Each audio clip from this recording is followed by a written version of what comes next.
মিথ্যাবাদী মুক্তিযোদ্ধা, একজন মুক্তিযোদ্ধা নিজেই নিজেকে মিথ্যাবাদী বলছেন। অর্থাৎ স্বাধীনতার পর থেকে এই মুক্তিযোদ্ধাদেরকে ঢাল হিসেবে কারা ব্যবহার করেছে, কেন ব্যবহার করেছে, সেটি উন্মোচন করার চেষ্টা করব আজ।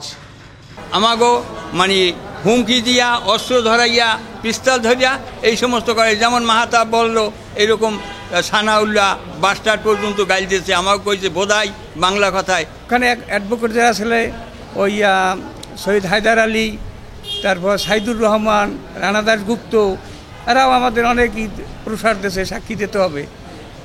আমাকে বলে যে তোমার একটা মামলা করতে হবে দেলোয়ার হোসেন সাঈদীর বিরুদ্ধে। এমন অসংখ্য ঘটনার ঢাল হিসেবে ব্যবহার করা হয়েছে বাংলার বীর মুক্তিযোদ্ধাদের, যাদের ত্যাগের বিনিময়ে স্বাধীন সার্বভৌম দেশ পেয়েছি আমরা। এখন তারাই বিতর্কিত হচ্ছে প্রতিনিয়ত।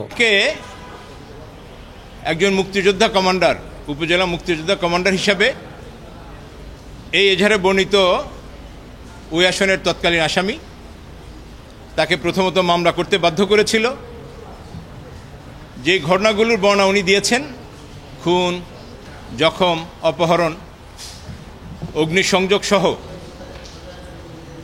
1971 সালের যে ঘটনার সাথে ন্যূনতম সম্পর্ক মাওলানা দেলোয়ার হোসেন সাঈদীর ছিল না, সেই ঘটনাগুলো দেলোয়ার হোসেন সাঈদী সাহেবকে জড়িয়ে একটি মিথ্যা মামলা করতে তাকে যে বাধ্য করেছিলেন, এবং পরবর্তীতে সেই মামলায় তাকে আন্তর্জাতিক অপরাধ ট্রাইব্যুনালে PW1 হিসাবে বাদী হিসাবে তাকে যে সাক্ষ্য দিতে, মিথ্যা সাক্ষ্য দিতে বাধ্য করেছিলেন।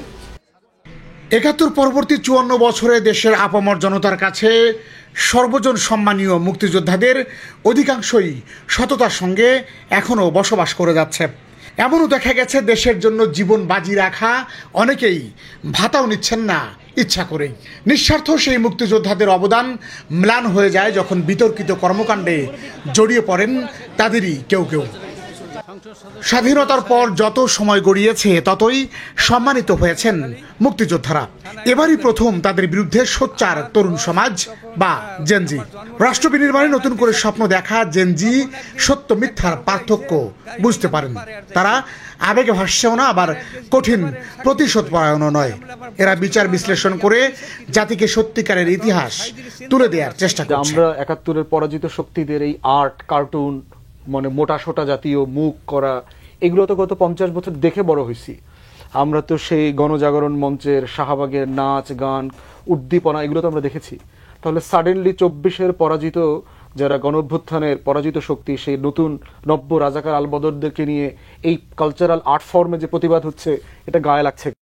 পৃথিবীর ইতিহাসে দেখা গেছে বিজয়ীরাই সবসময় ইতিহাস লেখে। তাই পরাজিতদের নিয়ে যা খুশি তাই লিখলেও কারো কিছু করার থাকে না। আজকে বলা হয় যে এত লক্ষ লোক শহীদ হয়েছে, এইটা নিয়েও অনেক বিতর্ক আছে যে আসলে কত শহীদ হয়েছে মুক্তিযুদ্ধের সময়, এটা নিয়েও বিতর্ক আছে, নানা বই কিতাব আছে।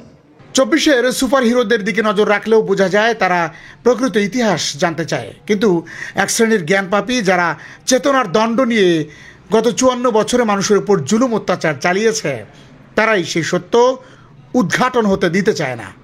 কিন্তু সত্য সে তো অবশ্যম্ভাবী, সে তো যে কোনো মূল্যেই মাটি ভেদ করে হলেও উন্মোচিত হবেই। যেমনটি বিশ্ববরেণ্য ইসলামী আলেম ও কোরআনের পাখি মাওলানা দেলোয়ার হোসেন সাঈদীকে নিয়ে ষড়যন্ত্রের বাস্তবায়ন ঘটিয়েছে চেতনাধারীরা। এই কাজটা সম্পূর্ণরূপে আমাগো মানে হুমকি দিয়া, অস্ত্র ধরাইয়া, পিস্তল ধরিয়া এই সমস্ত করে, যেমন মাহাতাব বলল এরকম সানাউল্লাহ বাস্টার পর্যন্ত গাইল দিয়েছে, আমাকে কইছে বোধাই বাংলা কথায়, আমাকে ওই লিখে দিয়েছে, আমরা বলতে পারি নাই।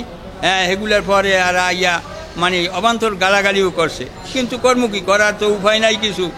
প্রসার দেশে সাক্ষী দিতে হবে, বিচারের রায় তো আমরা করামু। এবং একদিন আমাদের ওই ট্রাইব্যুনাল রয়ে গেছে বিচারকের কক্ষে, ঘুরেই দেখাইছে এইসব, এই বিচারক এই তখন জাহাঙ্গীর আলম প্রধান বিচারপতি কয়, হেও কইছে, কয় তোমরা সাক্ষী দেবা, যা বিচার করবো আমি। হ্যাঁ, বিচারক এই এখন আমরা সুযোগ হয়েছে, আর পূর্ণ বিচার ভালো লোকের জানো। আমাকে বলে যে তোমার একটা মামলা করতে হবে দেলোয়ার হোসেন সাঈদীর বিরুদ্ধে, মানবতা বিরোধী।